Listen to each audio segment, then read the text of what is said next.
in the spirit. Now the point is, we said on Thursday, if a man like Noah who was drunk could he hear God? If a man like Cain who killed Abel could he hear God? If a man like Samuel who was not so discerning but yet heard God, he ran to Eli the third time, and Eli said, whenever you hear that voice, you just say, speak thy servant heareth. When he still was not used to the voice of God, but could still hear God's voice. And we said on Thursday, God's voice is not strange, it's familiar. And we have been so trained to hear the devil. The devil speaks and people hear, true of us. Someone tells you, you just say I was on my own. Something told me I would die. It's the voice of the devil. And if we could so discern the voice of the devil, how come we have not trained ourselves to discern the voice of our Father? Because we already led. So we're doing all of this teaching to make you understand who you are, to make you understand the leading of God. Some of you here, it has happened to every one of us. Sometimes you want to sleep, and all of a sudden you say, something told me I have not prayed. It's not something. It's the voice of God telling you you've not prayed. Of course, it couldn't have been the devil. Am I communicating? You know, because in the world we've been trained to develop our mind. And we said our mind is the place of reasoning and logic. All of your education you went through was to develop your mind. But when we come to church, our duty is to make you be conscious of who you are as a spirit. And because God is a spirit, he is in you. He speaks in you. He does not speak outside of you. Can I say that again? God is in you. He speaks in you. He does not speak outside of you. So you must understand this. When you don't understand it, the struggle continues. And we've seen people struggle and struggle. And where are we now? Verse 15. It says, for ye have not received the spirit of bondage again to fear, but you have received the spirit of adoption, whereby we cry what? Abba, Father. That's the first fruit of the recreated human spirit. He said, because you are sons, God has sent forth the Spirit, His Spirit into our heart, whereby we cry, Abba, Father. Galatians also said that. Now, the next verse now says, we'll stop in verse 17, then I'll start to flesh out things. The next verse now says, verse 16, please. It said, the Spirit. King James used the word itself because the Spirit is a person. So the Spirit Himself bears witness with our spirit. So how do I know that I'm a child of God? I don't know I'm a child of God because I've changed my behavior. Because there are people who are not saved, who have very good behavior. That has not made them to be believers. Can I say that again? The Spirit bears witness with my spirit that what? Talk to me. I am what? So the Spirit bears witness, and in the original Greek, it is a joint witness. That is to say, God bears witness, you are my son, and I bear witness, you are my father. That's why I call Abba Father. It's a joint witness. So how do I know I'm saved? The Spirit bears witness. He said, but you were the one that just insulted your wife. Yes, that is my conduct, but this is my reality. Until people are able to understand the difference between their conduct and their reality, they'll confuse everything. Do believers make mistakes? Yes. But without their reality, no. What has happened, they have not been properly trained. And as they grow, they will live above their conduct. So your conduct cannot be your reality. Am I communicating? So the Spirit bears witness with our spirit. So that is why God is in you to speak in you. He doesn't speak outside of you. And we've had people who move from here to Jerusalem. They move from one mountain to the other. God is not in places, He's in people. Can I say that again? God is not in places, He's in people. I want you to take a deep breath. Everybody take a deep breath. You are writing, you are not taking a deep breath. I want you to take a deep breath. 1, 2, go.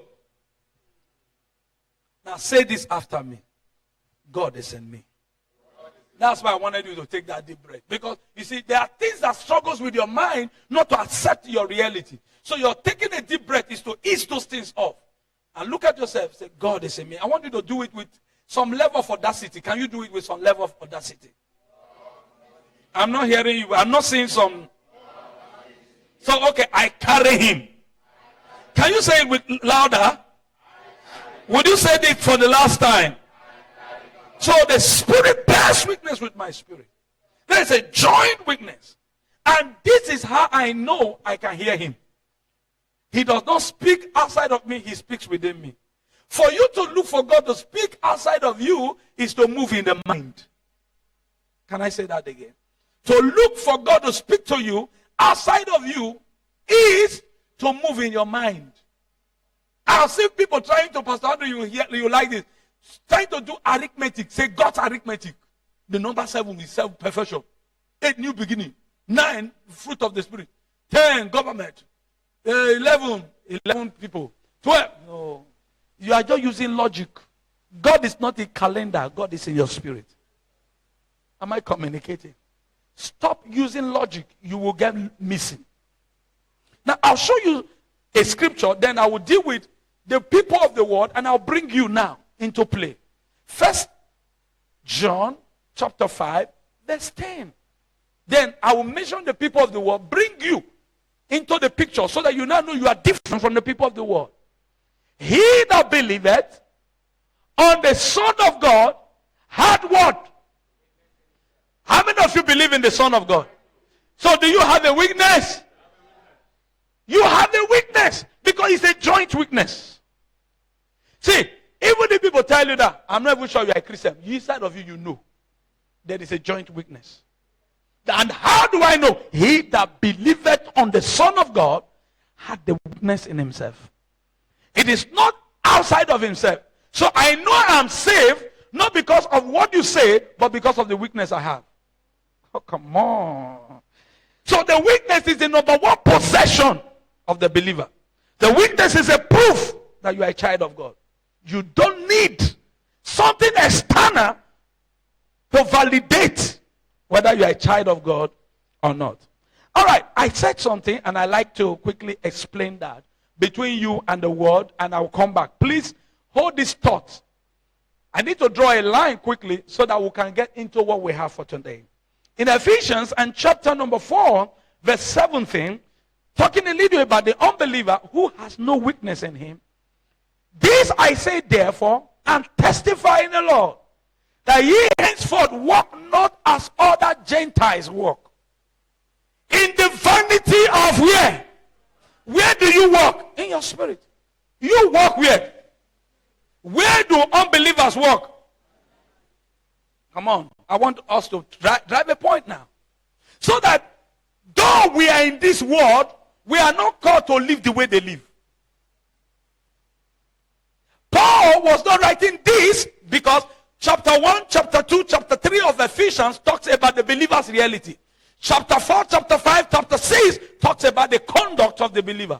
So Paul took time writing to the church in Ephesus in chapter 4, dealing with conduct now. He said, this therefore I say and testify in the Lord that ye henceforth walk not as other Gentiles walk. That is to say, these believers, in their conduct, they were behaving as though they didn't have the weakness of the Spirit. And he explained to them what happens to these people. How do they walk? They walk in the vanity of their mind. Mind lead them, not spirit leading them. Church, mind lead every unbeliever. It doesn't matter the feat they have achieved, but because they don't have the Spirit, it's their mind that leads them. Speaking. Next verse. So when we talk about mind, what are we talking about? Intellect. They use their intelligence. And that is why you must be weary of people who come to teach you in the name of motivational teachers. They come to you for you to future in your future. You need to feature in the future for the future. It's intelligence. That person is only teaching from the mind. It's educating your mind. All you did in school was educating your mind. And that's why they ask you about your IQ. Intelligence quotient, isn't it? The quotient, your intellect. But for the believer, he's not to be led from his mind. There is a spirit weakness that the believer has. Teaching good this morning. Now verse 18 says, having their understanding. So no matter how intelligent the mind is, it's a dark mind because it does not have the Spirit. Jesus. He's describing those who walk in the vanity of their mind. That in the vanity of their mind, they having their understanding what? Being alienated from the life of God through the ignorance that is in them because of the blindness of their heart. So their first problem is their heart condition. They refuse to accept the life of God, and because it is with the heart man believes unto righteousness, and because they refuse the gospel in their heart, no matter their intelligence in the natural, the Bible says their intelligence is darkened. No unbeliever can lead you in the spirit. At best, he will lead you in the mind. Am I communicating? Now, I'm trying to draw a line, because for you, the spirit bears witness. Turn to your neighbor and say, I am a child of God. The Spirit of God bears witness with my spirit, not with my mind. Say it like you mean it. Say, not with my mind, but with my spirit. So focusing on the mind is actually ignoring the spirit. That's the difference between the believer and the unbeliever. The believer takes time to develop his mind, his intelligence. Thereby focusing on the mind, he has ignored the spirit. So the spirit becomes dead. He can never hear from God. He can never receive from God. He's led from his external, but for you, you have an inside information. So God does not speak to you from the outside world. He speaks to you within. There is a voice louder than the biggest speaker in the world. That voice is in you. No matter the noise around you, you can still hear that voice. That's to say, you are not led from the external, you are led from the inside. So the difference between the believer in conduct and that of the unbeliever is the heart. Because that of the believer is separated from God, is alienated. And then I'll corroborate this with Ephesians 2, verse 2 and 3. And then I'll be done with this, and I'll take you into what we have for today. Blessed already? Are you understanding the division I'm making now? Now, because I know what the question you will ask, but we'll get into all that. Wherein in time past, you walk according to the course of this world. According to the prince of the power of the air. We took time to explain this last week Sunday. The spirit that now walketh in the children of disobedience. Verse 3, which is my emphasis. Among whom also we all had our conversation in time past in the lust of our flesh, fulfilling the desires of the flesh and of where? Every unbeliever is a mind and a flesh person. And we are by nature the children of wrath, even as others. So, every unbeliever has a dead spirit, but is alive in the mind. So we must not confuse people's intellect with the operation of the spirit. You are not a mind, you are a spirit. Together? Are we together this morning? Help me say to yourself, I am not a mind. I am a spirit. And if I'm a spirit, it's time I develop myself to walk as such. All right. A typical example I'd like to give would be in Judges chapter 6. I read 14 and then jump to verse 36 to the last verse. Judges. Look at the mind person. And the Lord looked upon him and said, go in this in the hand of the Midianite. Have I not sent thee? This was Gideon. Because you see, the spirit was not residing in them. He was in the wine press. He was afraid because of the Midianite. He said, God said, you are a mighty man of valor. Have I not sent you? From verse 36 now, let's see what happened, the occasion that happened, and then we will now relate it with our lives. And Gideon said unto God, if thou wilt save Israel by my hand, as thou hast said. Next verse. It was not giving God condition. Behold, I will put a fleece of wood in the floor. And if the dew be on the fleece only, and it be dry upon the earth beside, then shall I know that thou wilt save Israel by my hand, as thou hast what? Did God say he would deliver Israel by the hands of Gideon? Now, did Gideon believe? No. Did Gideon believe? Why didn't Gideon believe? Gideon didn't have the spirit residing in him. He could not trust the word of God. He had to reverse back to the mind. And so what did he do? What is a fleece to help you? How many of you have seen a ram before or a lamb that has wool in the body. You know that wool, cotton. You know what is called cotton. So you fleece the wool out of the ram's body. You know ram now that has hair. You know what you cut all out like hair, like wool. So what Gideon did, Gideon said, I will take that thing, I'll put it outside. And what I want you to do, if dew falls only on that one and does not fall on the ground, that's an impossible thing to ask. You didn't hear what I just said. It's an impossible thing to ask. You see, God is ready to bear with us to the degree until we start understanding him. Can I say that again? God is ready to put up with us to the degree that we start understanding him. So you know what God did? God obliged him. So that night, the dew fell. Only on the wool, on the fleece. And Gideon would have come in the morning, squeezed it, water will come out. Say, wow!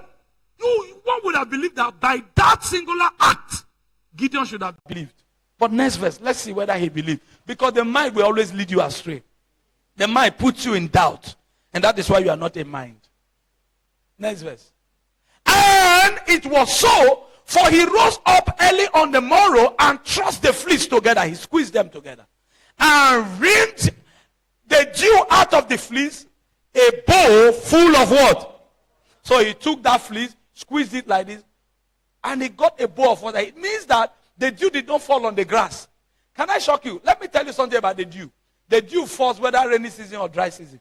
Dew has no season. And to make dew fall on a particular thing and to exempt other things, that must be a miracle. Let me tap that brother. Glory be to God. We fleece that out. Next verse. 39. And Gideon said unto God, let not thy anger be hot against me. And I will speak but this once. Let me prove that, let me test. We are not going to test from the spirit now, from the physical again. I pray thee, but this once with the fleece. Now, that first experience, is it not enough for him to be convinced? Did Gideon know that it will irritate God? Yes. That was why he was begging. He said, please don't be angry. Let me try another pattern. Look at the pattern. He was begging. But this once with the fleece, let it now be dry upon the fleece. And upon all the ground, let there be dew. Next verse. God is too much. You see, God can love an unbeliever to hell. Can I say that again? God can love an unbeliever until the unbeliever gets to hell. He withdraws. You know why? Can I shock you? God does not tamper with the will of man. And you are surprised. Unbelievers, God is still protecting them, doing this because that is who God is. He allows his son on the righteous and on the unrighteous. He will love you to the extent that he gives you opportunity if peradventure you will change. He can even love you to the last minute when you step into hell. Once you get there, say, well, I put up with you if happily you will change. That's God. And look at the love of God here. And God did so that night. For it was dry upon the fleece only. And there was dew on all the ground. And do you know that this is how believers still want to be led today? Lord, I pray, if Sister Sophia will be the woman I will marry, as she comes to my house today, oh Lord, give me a sign. The sign I need, let her buy apple. And if she buys apple to the house, I will know you want me to marry her. Don't be led from the external. You will always miss God. That's what Gideon was doing. Oh God! 3 sisters will visit me today. Anyone that will pack my clothes and wash, I know that that will be the one. I prayed, nobody heard me, but I just prayed. And then, Sister Jane came, started washing. Your mind said, Father, thank you for this confirmation. Our confirmation is not from the outside world. The spirit bears witness with our spirit. Any spirit can move any sister to wash your clothes and may not be the spirit of God. Any spirit can minister to a sister to buy apple. After all, it's not only the spirit of God we have in this world. We have so many spirits in the world. A familiar spirit can even whisper to the sister, see apple, see apple, see apple. Why are we dealing with this? We need to understand the spirit bears witness with our spirit. He said, as I was praying, I just gave the Lord. I said, Lord, give me a sign. If truly I should travel. If I will travel, let money come. Money can come, and it's not the will of God for you to travel. You don't lead yourself from the outside. The spirit must bear witness. There are so many of us. You have had dreams not to travel, but within you, you knew that was a dream. Your mind could not wrap up with it why you should travel. But your spirit just said, no, go. It's not about your mind. And you went and came back. To let you know that it's not about the external, it's about the weakness. The believer is led by the weakness in the spirit and not by any external thing. Am I communicating? So the purpose the spirit is giving to us is to give us guidance. Can I say that again? To give us guidance. Church, everywhere is calm. What have I said wrong today? We are assimilating. It's because they have their mind and understanding darkened. So that realm you want to walk in, you are walking in darkness. You see, that's why I'm drawing Ephesians 4:17, Ephesians 2:3, and drawing it with that of Gideon. If you walk in the mind, your mind is darkened. It cannot comprehend God. Don't live your life there. Because that is why God gave you his spirit. It's called the promised spirit. So that you can't walk the way the unbeliever walks. The unbeliever walks in the darkness of their mind. Oh God. If this sister will be my wife, Lord, you know all my bosses are torn. Let her buy my exact size. The devil does not read mind. But maybe as you said it, you have.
Of course, you know there were passengers inside this voyage.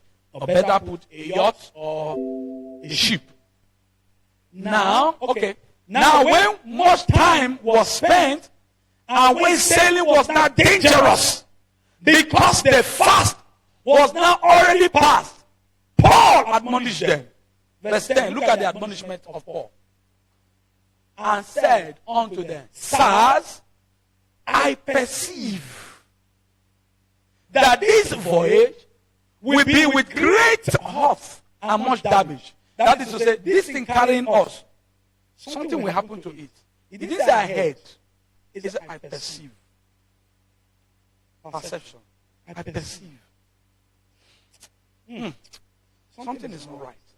It's an inside information. there was an adjustment inside. I perceive. But look at the next word. Not only of the laden and sheep, but also of our lives. Next verse. Nevertheless, the centurion believed the master and the owner of the ship. Why? They had their navigator. Is it not navigator they call it? Their compass, thank you. That's the word I was looking for. They had their compass. Their compass said, the wind is blowing like this. He said, don't worry, we will get there. Leave the spirit. We are trained pilots. We are trained sailors. A time come, you leave your training and believe the spirit. Can I say that again? He said, you know, I'm a trained scientist. Can I shock you? Everybody calm down, look up. A woman had a daughter.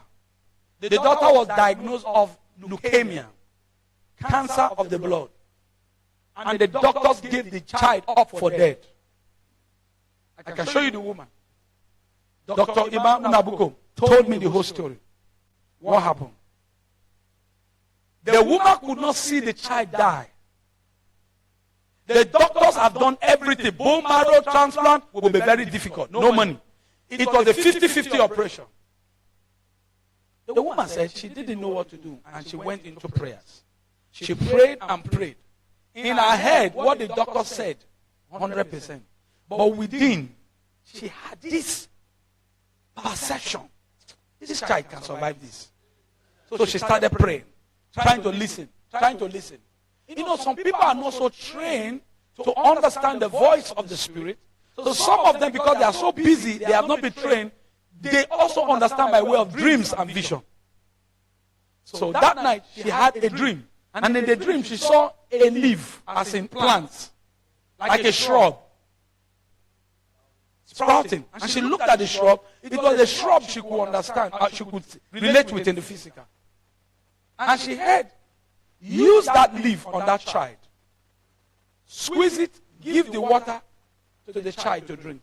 Squeeze it, give the water to the child to drink.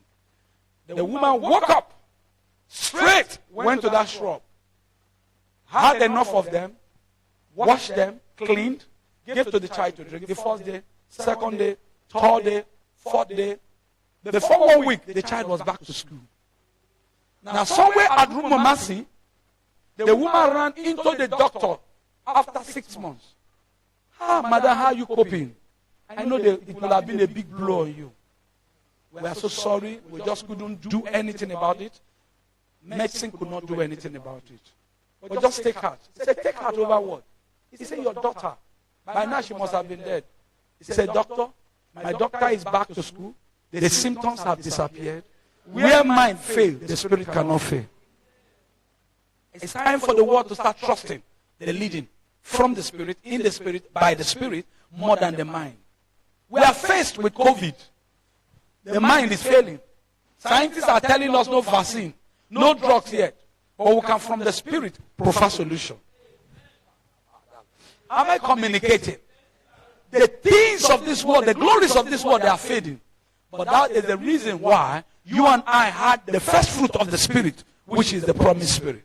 So that from the spirit, we can set things in our environment right and receive change to the things. The darkness in the mind of people cannot change because we have inside information. The spirit of the man is a candle of the Lord. Searching the things that eyes have not seen. Searching the things men have not been able. I'm not talking about eyes have not seen. That's talking about salvation. That's 1 Corinthians 1, 2, verse 9. No, what I'm saying is what science has not been able to discover. Am I communicating? And that is how that woman had a child given up for dead back to life. Can I prophesy without closing my eye? Nothing dies in you. I say nothing dies. I speak by the Spirit. Nothing dies in you. Everything that has been up for dead. Kite suferitama. Belakiza palaketumetitamakate. I release the breath of God. I command life to be restored. In the name of Jesus. So as I perceive, the voyage will be destroyed. So Paul did not not give attention to everything. So your perception work by not giving attention to everything. Your perception work by giving attention to a particular thing.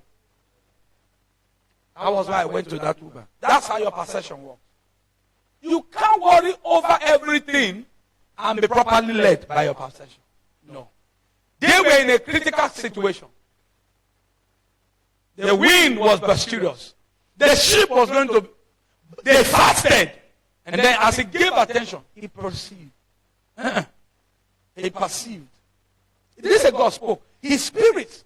Because it's just an adjustment inside. You didn't hear me. I said it's an adjustment inside. You know, a woman that is carrying a baby can tell when the baby kicks.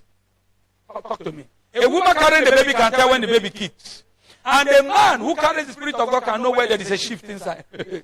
Oh, come on. There are people here. It has happened in your life. Sometimes you are in a place. All of a sudden, live here. You just move. He said, as I left there, look at the danger that would have befallen me. Live here. As I just live. Armed robbers, they struck there. And he just, because the woman that carries the baby knows when the baby, and your spirit is one with the spirit. The Bible says, he that is joined to the Lord is one spirit. So once there is an adjustment, so something just told me it's not something. Hallelujah. It's not something. There's an adjustment. You're just responding to the spirit. Can I hear an amen from somebody? Ooh. So next verse. I perceive this voyage. How much damage and of the lady and sheep, but also of the life. Next verse. Nevertheless, they did not believe him. And the owner of the ship, more than those things which were spoken by Paul. So Paul lived there. We are professionals. Next verse. And because the haven was not commodious to winter, the more part advised to depart thence also. If by any means they might attain to Phoenix, and there to winter, which is an haven of Crete, and light towards the south, west, and the northwest. And when the south wind blew softly, supposing that they had obtained their purpose, losing thence, they sailed close by Crete. But not long after, there arose against it a tempestuous wind. What is the name?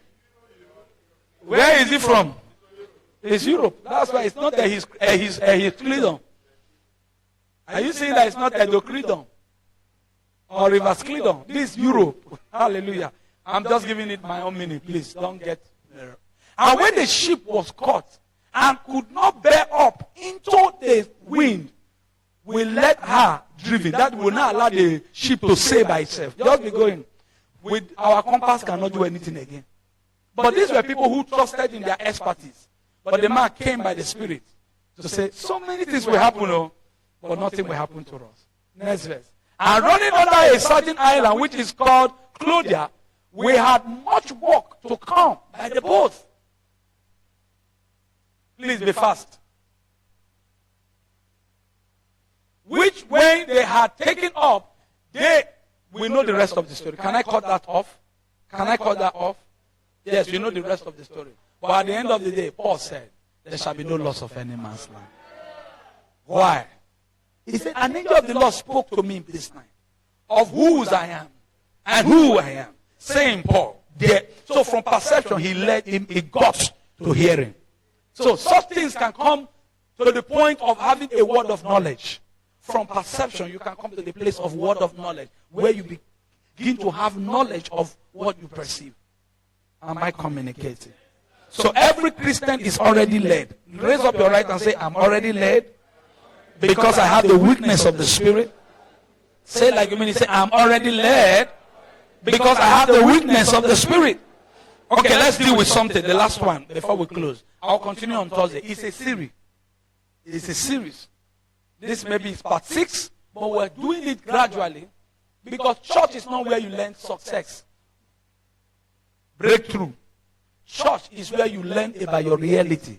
In your reality, what you are trying to get through your mind, the Spirit can get it faster for you. True? What you are trying to get through your mind, the Spirit can get it faster for you. Acts 14. Let's read from verse 6. Somebody be blessed. You know, this one doesn't sound like, yo, I see 10 millionaires in this place. Can I have a witness here? That's a witness. Woo! And after 3 months, you are still poor. But this is the best witness you can have. The witness of the Spirit. So even if a pastor says, you know. You just know the way you know your name. What's your name? Andrew. Are you not sure your name is not Andrew? So no. How? Say, I know. How do you know? I just know. Okay, I know that I know that I know. I don't know if you understand what I'm saying. And that's where God wants us to get to. Where we just know in the Spirit. Do you know why I know that nobody in this church can contrast any virus? I just know the way I know. You didn't hear me. I said, I just know the way I know. You didn't understand. I just know the way I know. No virus survives in your body. No virus. I've pastored this church for years, and I can testify. Nobody's permitted to die as a result of sickness. No, it's not possible. The lady was sick. They did everything. Now die. No. Just listen. Keep listening to the word. Attend to my word. Incline your ears. Let them not depart from your eyes. Keep them in the midst of your heart. For my word, they are heads to them that find it. It's medicine. Just keep hearing it. It will bring a change. And they were aware of it and fled unto Lystra and Derbe, cities of Lycaonia, and unto the region that lieth about. Quick. And there they preach what? What did they preach? All right. And there sat a certain man at Lystra, impotent in his feet, being a cripple from the mother's womb. Who sinned? Who never had? This man never know what it is to even stagger. The same head Paul. Speak. Who steadfastly beholding him? Everybody read the other one. Who had a perception? Paul. Who had a perception? But what happened? Is it the same head Paul speak? Now, who steadfastly looking? Paul stood at it. This one has faith to be here.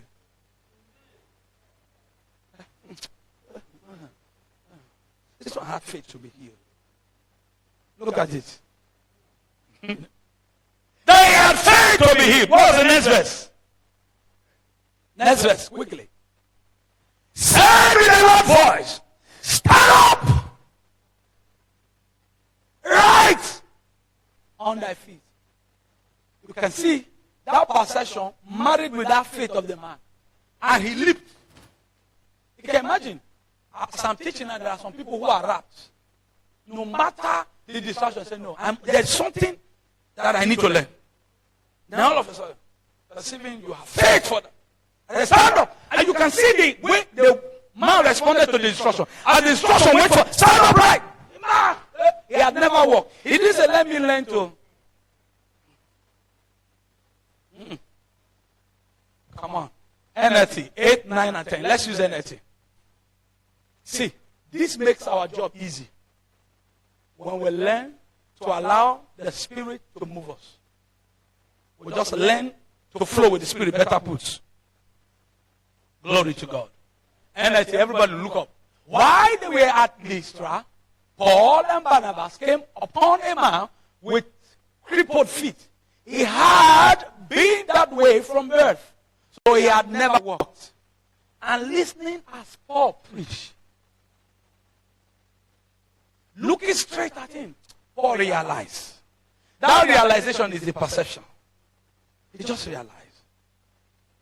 He had faith to be healed.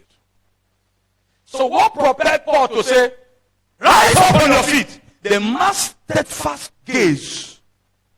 Concentration. Paul, And don't forget, we said when it has to do with perception, you cannot worry over everything and have perception. it must be on a singular thing. Take, for instance, your child. Say, hey, this is my Peking. His education, I don't know. He's not so brilliant. My pastor gave his testimony this morning.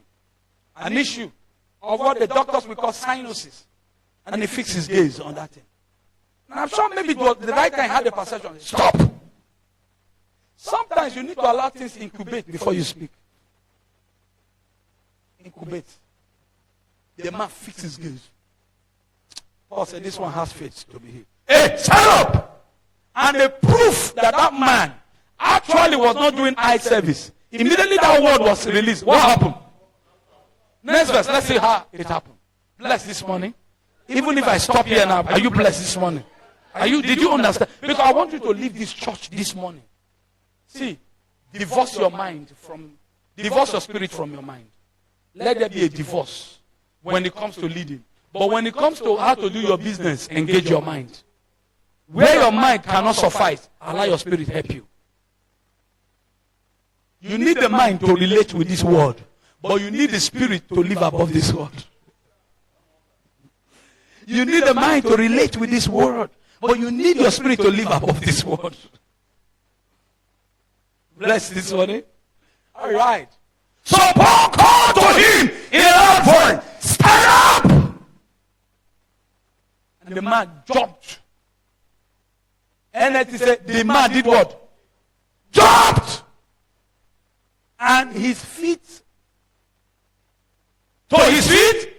asked, no, there is a difference. If a child is learning to walk, he will walk and fall. But this man, when the gospel is preached and men believe it, anything can happen.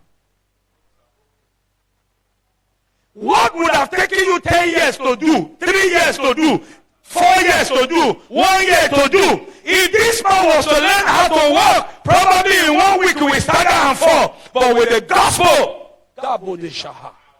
he jumped and started walking.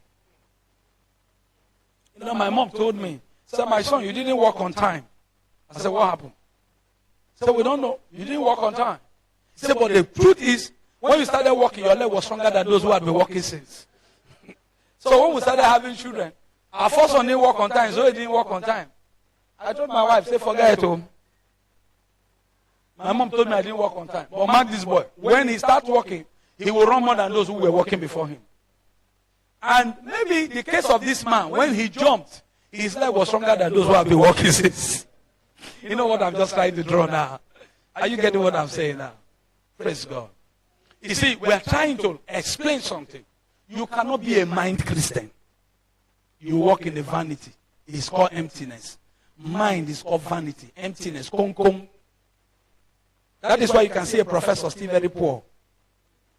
That is why you can see a professor with all his education. He will sit in a congregation where a man in the name of God is saying something abstract and nonsense. He believes. He's a professor, but what he has is vanity. And since he cannot relate with spiritual things, anybody can deceive him. The man of God can say, hey! My God just told me now, you should go to your house and urinate and drink your urine and then you poo-poo and you eat your poo-poo. He said, yes, man of God. Yes, man of God. There is vanity in this place. But for those of you who have been here, hearing sound doctrine, if any man teaches otherwise, you know what to do. You know why? Your spirit is alive now. You have been able to decipher between what is the spirit and the mind. Don't let men play mind game on you. Use your spirit to live above this realm, and you will enjoy life to its maximum. Who is the first to say amen? Look at your neighbor. Say, stop fleecing. Stop saying, God, if you are the one leading me, let Papi just come. When Papi comes, he will look at me and dash me money. Except the money is not close to me. Once it's in my pocket, I keep dashing. Maybe that time someone dashed me and started dashing. He said, God, that's a sign. No, it may be a wrong sign. Depend on the one that is inside. It doesn't matter whether it's coming from Papi. Papi is not the yardstick for the leading. It is the spirit that is the yardstick for the leading. Did I confuse anybody here? I simply, I'm a man of God. As I give you this money, put it in your business. Say, yes, I said it. I said it. Am I against that? No. But more than that, also hear from your spirit. This business may look good, but may not be where God wants me to venture into. Can I say that again? This business may look good. It may not be where God wants me to venture into. That I am not comfortable doing that thing. He's telling me go and pray more. Tap your neighbor, say pray more. Just look at your neighbor and say pray more. When you are not so certain about what you are doing, spend more time to pray. When you are not so certain about what you are doing, spend more time to pray. Can I say that again? When you are not so certain, don't be in a hurry. There are so many people who have hurried out and hurried back. Even in marriage, sorry to say, there are men or women who hurried into marriage and they hurried back. You know, sometimes we use women as example. What about men? Some men hurriedly enter and they end up becoming, violent, beating women. No man should ever beat a woman. But when you see a man who is a woman beater, he still does not understand what marriage is. He is still being moved by the flesh. See the woman, pointed nose. It can be pointed nose with empty brain. Can I say that again? But when the Spirit leads you, say, Pastor, can God also lead you in the area of marriage? God may not say, my son, this is your wife. But you can perceive in your spirit. Your head may not be able to wrap around it. But, no, this is it. Say, Pastor, see high waist. See straight legs. Oh boy, see figure. When a woman gets pregnant, the figure can change. What becomes of your love after that time?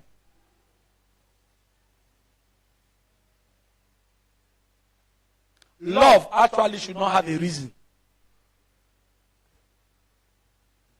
No, you didn't hear that word. Love shouldn't have a reason, because when that reason is no more, it means love dies. That's why you just see some people. If you have doctor come, why come you just love this or why? He said, I don't know. The best love is the one you don't know. The love you know, when that side you know has a comma, the love dies.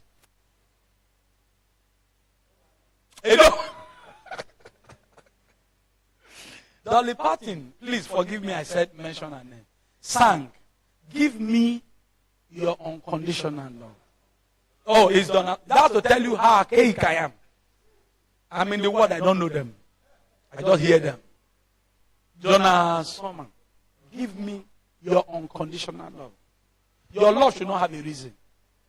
He said, I like my husband, he's calm. There are days he explodes. You not discover it's not because he's calm. You cannot really explain it. True love cannot be explained. Forget all those romance. How many times does he send you text? Breakfast in bed? Joseph Prince said, a sister came. Hey, you need to see my boo. Very lovely. He's a perfect gentleman. He said, Joseph Prince mentioned a sister. Have you quarreled with him before? He said, no. He said, go and quarrel first before you come. You didn't hear what I just said. Go and quarrel and come back. It is in anger you know if he's a gentleman. There are women, when they are angry, they can bring television down and break it. They say, that is how he does me. That's an evil spirit. Come, I cast it out. You should have the spirit to repair, not the spirit to destroy them. We don't know how long it took your husband to buy that television. Praise God. Are we in church today? But when you were marrying, you didn't know. That's why. Don't allow these things, your senses. We walk by faith, not by our senses. When I got married to my wife, I didn't know much about her. But I just had this, this is your wife. The Kitoni can tell you that. Victor, they knew. When I tell people, it's so strange. I didn't even see her face. I saw her side here. While they were marching to the church. We just did like, the Kitoni was here. I had other people. Just pass that. That's your wife. I don't know how. The Kitoni, you know that one? That particular one. That's the woman who married, Maka. He said, one guy tell me saying like Hamo. And he mentioned the guy's name. I said, So my father told me, never struggle a woman with any man. It doesn't matter how beautiful that woman is. I said, I will wait. When that person is true, I will go. But I know God, that's my wife. Anyhow she dribble. dance or run dance. She's in my house. 18 years have passed. No going back. One chance, the door is locked. Because I perceived. My father in the Lord told someone, he said, go and ask Pastor Ehis how he lives with his wife.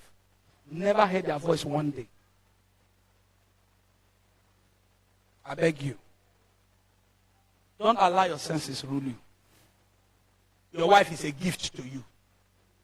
Your husband is a gift to you. He said, but Pastor, I don't marry now. I don't know what I will do. Now you have married, put your knees on the ground. That thing you desire in that man can come out of that woman. It's never too late. Bow down your heads and let's pray in tongues. Ebola hashika. Esoprenete temanaha. Belegiza manaketu se preha.